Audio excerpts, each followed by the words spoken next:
अस्सलाम वालेकुम रहमतुल्लाहि व बरकातहू। आज बहुत ही अहम मसले पर आपसे गुफ्तगू करना चाहता हूं और वो मसला ये है कि हम आखिर किस पर भरोसा करें। जिन पे भरोसा था वही पत्ते हवा देने लगे। सेकुलरिज्म की दुआई दी जाती है, मुसलमानों से बुलंद दावे किए जाते हैं, बड़े बड़े सब्ज बाग दिखाए जाते हैं, लेकिन जब वक्त आता है तो यही सियासी जमातें मुसलमानों की पुष्ट में छुरा घोंप देती है और इनके सेकुलरिज्म के तमाम दावे खोखले नजर आते हैं। आपको बताना जरूरी समझता हूं कि कल 12 बजे दिन पार्लियामेंट में वक्फ अमेंडमेंट बिल 2024 पेश किया जाएगा। वक्फ तरमीम बिल एक ऐसा बिल है जिसको लेकर मुसलमान तशवीश का शिकार है। बेशुमार खदशात है जो मुस्लिम तबके को लाक है और वो शिद्दत के साथ इस वक्त तरमीमी बिल की मुखालिफत में उतर पड़े हैं, एहतजाज हो रहे हैं। और कुछ सेकुलर जमातें हैं जो बीजेपी की हामी है, बीजेपी की हलीफ है, उसके साथ इख्तिदार में शामिल है। इख्तिदार में बीजेपी के हलीफ होने के बावजूद वो ये दावा रखती है कि वो मुसलमानों के जज्बात और एहसासात का एहतराम करती है और उनकी बात का भरम रखने के लिए वो हर मुमकिन काम करेगी। जिन दो पार्टियां हैं, नीतीश कुमार की यूनाइटेड जनता दल और दूसरी है चंद्रबाबू नायडू की तेलुगु देशम पार्टी।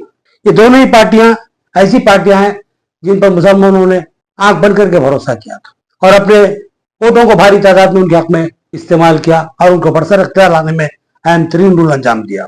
कल ये बिल पार्लियामेंट में पेश होगा 12 बजे दिन, जिसके बाद 8 घंटे तक मुबाहिस होंगे, जिसके बाद रायदही का वक्त मुतयन किया जाएगा और कभी इम्कान है कि दूसरे दिन पार्लियामेंट में इसके ताल्लुक से रायदही होगी।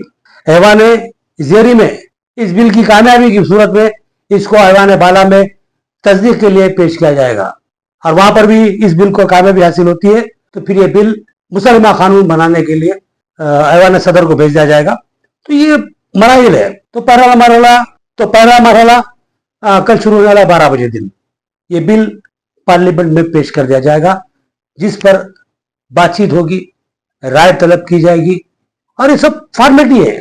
कांग्रेस और उसकी हलीफ जमातें इसके मुखालिफ में खड़ी हुई है, लेकिन मुखालिफत का जो मामला रहेगा वो किस तरह रहेगा, ये मुखालिफ में ओढ़ देंगे या फिर गैर जानिबदार बने रहेंगे, इस ताल्लुक से भी बात खुल के सामने नहीं है।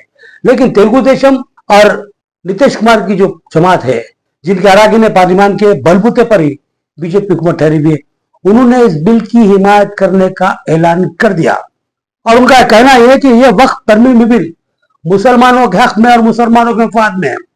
और जो लोग ये कहते हैं कि वक्त तरमीमी बिल मुसलमानों के मफाद के खिलाफ है तो वो मुसलमानों को गुमराह कर रहे हैं। जबकि ये जो बिल पेश किया जा रहा है वो औकाफी जायदादों के तहफ्फुज के लिए एक ठोस बिल साबित होगा और यहाँ पर औकाफी जायदादों का तहफ्फुज यकीनी होगा।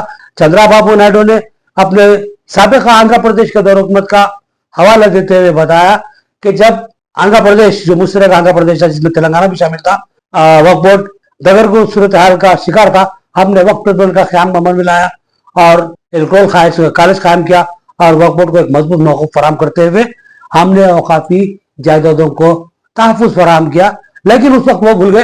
विशाखापट्टनम की इसाक शाह वली की दरगाह का मामला है, उन्हीं के दौर में जो है कब्ज़ात हुए हैं। हाँ, इस बात को शायद चंद्रबाबू नायडू साहब भूल चुके हैं।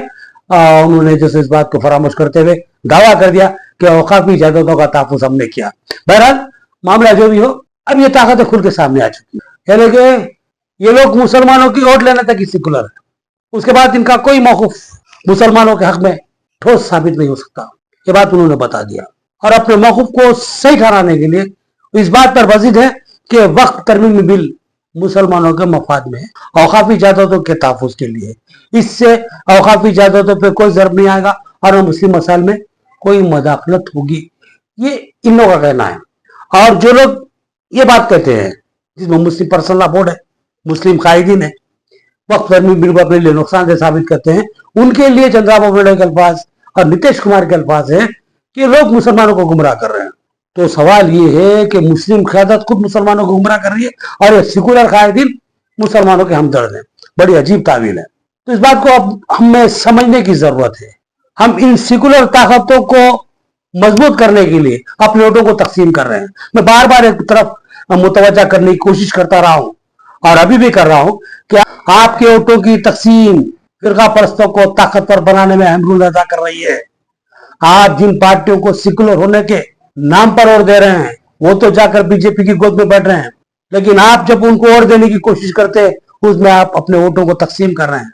मिसाल दूंगा मैं आंध्र प्रदेश की और तेलंगाना की। तेलंगाना में मुसलमानों ने बीआरएस को दिया, कांग्रेस को दिया और कुछ इंडिपेंडेंट्स आ गए, कुछ और जमातें आ गए, मुस्लिम वोट तकसीम हुए, लेकिन यहाँ ज्यादा फर्क नहीं पड़ा। लेकिन 8 सीटों पे बीजेपी को जीतने में कामयाबी हुई और वहां पर आप देखा जाए तो ये बात साफ महसूस होगी कि मुसलमानों ने अपने वोटों को तकसीम कर दिया। हर जगह का जिसको आप लोग जायजा लीजिए, मुस्लिम वोट तकसीम हुए जिसका रास फायदा बीजेपी को हुआ। आंध्र प्रदेश में भी यही सूरत हाल पेश है। और उसका हटके आप हिंदुस्तान की जितनी भी रियासतें हैं वहां देखिए, उत्तर प्रदेश जिस वक्त बीजेपी का मजबूत गढ़ माना जाता है, वहां पर भी कांग्रेस, बहुजन समाज पार्टी, समाजवादी पार्टी और बहुत सी जो छोटी छोटी जमातें हैं, लोक दल है, ऐसे बहुत से छोटी जमातें, फिर कुछ मुस्लिम जमातें, छोटी छोटी जमातें, यहाँ पर मुस्लिम वोट बिखर गए सीधा सीधा सीधा सीधा। अगर इन तमाम वोटों को जोड़ दिया जाए तो जो कैंडिडेट वहां से जीता था फिरका परस्त जमात का, अगर इन वोटों को जोड़ दिया जाए तो वो हजारों वोट पीछे है और वो कामयाब हुआ 1000, 2000, 1500 वोटों से। जबकि हम अपने वोटों को जोड़ ले तो हमारे वोट कई हजार ज्यादा है। तो यहाँ पर जीत उनकी जो हुई, हम तोहफतन उनको दिए हैं। हमारी बेवकूफी उनकी जीत बनती जा रही है, हमारी नादानी उनकी जीत बनती जा रही है, हमारा अंधा भरोसा लोगों पर जो करते हैं उनके लिए ताकत का सबब बन रहा है। ये वो बातें जिन पर आप फिर संजीदगी से गौर करने की जरूरत इस बात की है कि मुसलमान मुत्तहिद हो जाएं, किसी एक प्लेटफॉर्म पर जमा हो जाए, मजबूती के साथ तय कर ले कि इस रियासत में मुसलमानों को सिर्फ इसी सियासी जमात के साथ जाना है, फिर वो लोग किसी भी तरफ मुत्तहिद होने दो। मैं बात बता रहा हूँ कि आज भी हिंदुस्तान के गोशे गोशे में मुसलमानों के लिए जो मसाइल पैदा हो रहे हैं उसका मुकाबला मुसलमान नहीं कर रहे हैं। कुछ भी मसला होता है तो खुलकर सेकुलर हिंदू ताकतें सामने आ रही हैं और डट कर जैसे मुसलमानों से ज्यादा शिद्दत के साथ वो लोग उनका मुकाबला कर रही है। तो आज भी हमारे पास सूरत हाल मायूस कुन नहीं है। जरूरत इस बात पर गौर करें कि किस धड़े की ताकत मजबूत है, हमको उसके साथ जुड़ जाना है, उस धड़े को मजबूत बनाना है। अब यह अलग बहस है कि कल पार्लियामेंट में ये बिल पास होता है या आजादी खोज में कुछ कमी पेशी होती है या ताकत का तवाज़ुन बिगड़ता है या कुछ और होता है, लेकिन कुछ ताकतें जिन पे हम भरोसा करते थे वो अब खुलकर सामने आ गई हैं और मुसलमानों की मुखालिफत भी कर रही है, लेकिन मुसलमानों के मफाद की तावील भी पेश कर रही है। तो लेके कहते चोरी और सीना जोरी, ढीठ अंदाज। तो बहरहाल कुछ बातें थी, आपके गोशे गुजार करना था, आप तक बात को पहुंचाना था। कुछ हद तक कोशिश की मैंने बात पहुंचाने की, लेकिन मैं एक बात कहूंगा कि आपको अब होश में आना है। नादानियां बहुत होगी, ठोस फैसले करना है, अपनी ताकत को मुनज्जम करना है। आज बिला लिहाज जमाती वाबस्ता, चाहे वो जमाती वाबस्ती की सियासी बुनियादों पर हो, मजहबी बुनियादों पर हो या किसी और बुनियाद पर हो, आप इन तमाम चीजों को बाला ताक रखना है।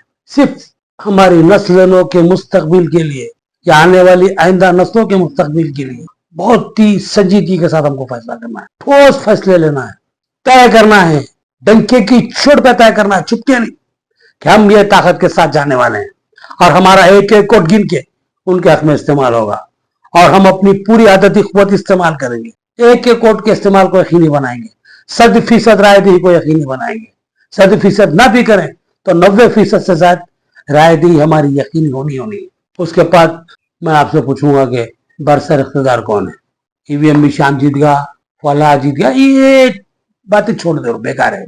आपके अदम शऊर वोट डालने के मामले में, आपकी आज भी 40% से ज्यादा आबादी वोट डालने के लिए नहीं निकलती। 40% राय दहिंदे आपकी वोट डालने के लिए निकलते, इंतजार में रहते कोई पैसे देता क्या। उन बेवकूफों को ये बताओ कि 500,000 रुपए में तुम अपने मुस्तकबिल को बर्बाद कर रहे, अपनी जो नौखज नस्ल के मुस्तकबिल को बर्बाद कर रहे, बल्कि अपनी आइंदा आने वाली नस्लों के मुस्तकबिल को तारीख कर रहे। यहाँ पर हमको अब वोट इसलिए डालना है, हमको अपनी बका की लड़ाई लड़ना है, हमारी बका के लिए हमको जद्दोजहद करना। नादानियों को तर्क करने की जरूरत है, बहुत नादानियां कर ली, चमचागिरियां बहुत कर ली, उतारो चमचागिरी के लबाद, वरना तुम्हारी नस्ल तुमको कोसेगी, कहेगी कि हमारा बाप हमारा दादा फला लीडर का चमचा था, खुद तो डूबा हमको भी लेके डूब गया। ये ताना तुमको बर्दाश्त करना पड़ेगा। लिहाजा छोड़ दो तुम्हारी जो सियासी वाबस्ती अपनी जगह, तुम्हारी वफादारी अपनी जगह, लेकिन मिल्लत का मफाद सबसे अहम, इस पर तवज्जो देने की जरूरत है। तय कर लो कि किस सिम जाना है, मुश्तरका तौर पर जाना ही जाना है, जो आज सर पे हमारे नाच रहे हैं, घर में घुसेंगे हमारे। ये सूरत हाल आने वाली है। आज मस्जिदों पे हमले हो रहे हैं, हमारी इमलाकों पे हमले हो रहे हैं, घरों के ऊपर हमले हो रहे हैं। कल के दिन घरों में घुसेंगे, मुट्ठी भर है, औकात ही नहीं है इनकी। इनको दबा दिया, कुचल दिया जा सकता है, लेकिन हमारी नादानियां, हमारी कमजोरियां, हमारा इंतशार, हमारे इख्तिलाफात इनको ताकतवर बना रहा है। अभी भी वक्त गया नहीं कि हालात को सुधारा ना जा सके। लिहाजा मिल्लत के दानश्वरान से, मुदब्बिरान से, रहनुमाओं से, कायदीन से, मिली अकाबरीन से मेरी दरख्वास्त है कि एक एक फर्द को मिल्लत के बादशाह बनाने के लिए अभी से मुहिम शुरू करें। सबसे पहले ये बताएं कि आपको वोट हर हाल में डालना है, आपके अपने मुस्तकबिल के लिए, आपके बच्चों के मुस्तकबिल के लिए, आपकी आने वाली नस्लों के मुस्तकबिल के लिए। आपको तय करना है कि सुबह की अव्वलिन सातों में जब भी कोई भी इलेक्शन होगा, हम वोट की डालने की लड़ में सबसे पहले खड़े होंगे और उस वक्त तक नहीं हटेंगे जब तक हमारा एक एक वोट पोल नहीं आता। दूसरी बात, हम ये तय करके घर से निकलेंगे, खवा हमारी वापसी की सिर्फ से वो, हम सिर्फ इसी एक सिंबल को जो सो वोट देंगे।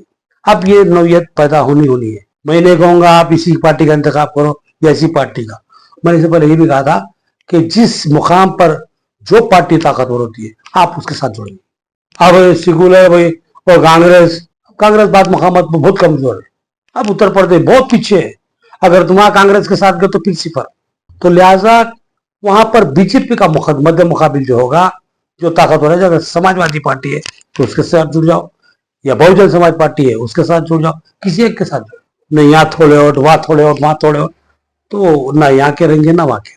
तो तय कर लेना का किसी एक जगह हमारे वोट। जब तक ये हिकमत अमली को हम इख्तियार नहीं करेंगे, फिरका परस्त हमारे इंतशार के सबब कामयाब होते रहेंगे और हमको ही चैलेंज करते रहेंगे, जबकि उनकी कोई औकात नहीं है। हमको चैलेंज करने की उनकी कोई औकात नहीं है, लेकिन फिर भी चैलेंज कर रहे हैं।